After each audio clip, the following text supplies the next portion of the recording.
Hello and welcome to this episode of This Is Not a Tutorial. This is episode 4 and this is the first time that I'm going to be using voiceover for this video. So the aim today is to make some muscle rub which will have a kind of warm and cool feeling on the skin. I want to make it really clear this isn't meant to be like some kind of medical treatment, it's just meant to give a pleasant feeling on aching muscles and kind of maybe act as a distraction from any pain that you're feeling after if you're a normal person doing some strenuous exercise or whatever, or if you're me just kind of being me.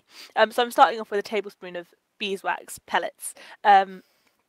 This is the kind of hardening component of the muscle rub, and this will let it hold its shape later when it's moulded. Yes, this is a moulded recipe. A bit ambitious given that it's my first time ever trying this, but there you go. I am speaking from the future, so I know that it all turns out fine.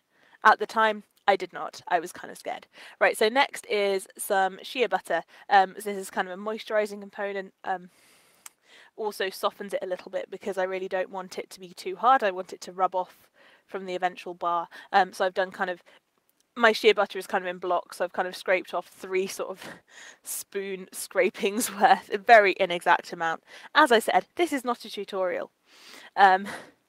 And you can see that what I've got set up here is a water bath to melt everything together, and then I'm going to add a drizzle of just plain sunflower oil. I'm sure you could use nicer oils if you wanted, but frankly, I kind of, when I'm experimenting, I don't want to use anything too nice. Right, so this is peppermint oil. I tried to hold it so the camera would focus and the camera wouldn't focus. But peppermint oil, and I think I add about 10 drops of that. So the peppermint contains menthol, which is what gives kind of a nice cooling feeling on your skin when you use it. So that's the kind of cooling component of this muscle rub. And yeah, as I said, so what I've got set up here with my water bath is actually not ideal. There's not really much room for steam to escape. That was some orange and clove oil. So clove oil is what I was really looking for here, which is a kind of gives a warming sensation, and I think that's another 10 drops. It comes out a lot faster. The only clove oil I had or could find quickly was an orange and clove kind of wintry scent. And then finally I'm adding the teeniest bit of cinnamon, which again is kind of a warming thing along with the clove. So therefore I've got my peppermint for coolness and my cinnamon and my clove for the kind of warming component of this rub. And then I'm just going to leave it over the water bath, stir it a bit, and eventually it will all melt together into a nice liquid. So my water bath is just set up with a metal pan with some water in it, plenty of water but not touching the bottom of the bowl, and then my bowl balanced on top of that. So I think a bit later on I use a little device to allow some more steam to escape. So this is after a couple of minutes. It's been on the water bath, the water's been boiling. You can see that the shea butter and the oil and the cinnamon have all melted together nicely, and most of the beeswax is gone, but there's still a few beeswax pellets left, which haven't melted nicely together yet. But that's okay, they'll go in just a few seconds. When the next clip starts, you can see that everything is beautifully melted together. You can see lots of steam escaping. You can see that little white thing is my lidsid, which is just a little guy who's crawling out of the pot of water to let the steam escape. Right, so anyway, I have now a beautifully mixed together, melted together thing. So I'm going to spoon it into my mould. I'm using my double heart silicone moulds for this. At the moment it's all looking fantastic. The good thing about keeping it in a water bath is that it stays warm, which means you can spoon it in without it like setting too much on you as you're doing it. In a minute though I switched to pouring it because I'm slightly worried that I won't be able to get everything out, which is kind of, it's fine, it's a bit scarier because you're having to lift a hot bowl and you're having to use kind of a folded tea towel and stuff, so because oven gloves won't grip it nicely. So I would probably recommend spooning it as kind of a safer option, but I was just worried that I couldn't get everything out. And you can see it's this kind of like slightly dark colour that's mostly coming from the cinnamon, I think.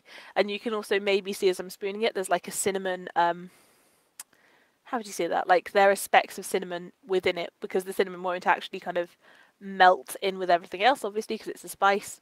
Yes, but this is the point where I decided to try pouring because I don't have enough left and it's getting difficult to spoon. So pouring in, bit of a splash,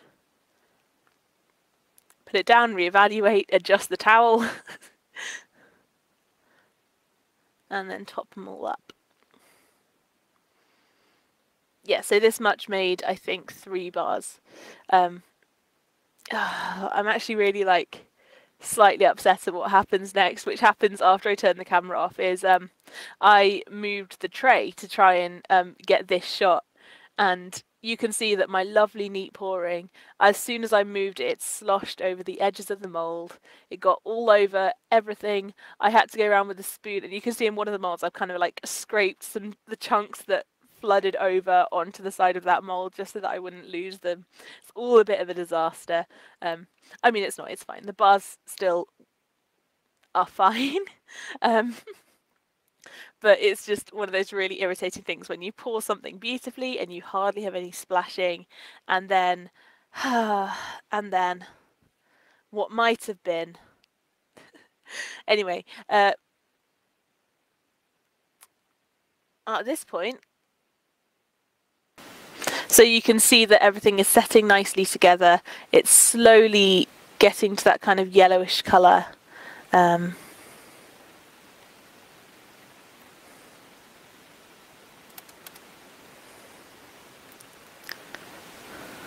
then finally I'm ready to turn them out, and they come out super easily, and it's all a lot of fun.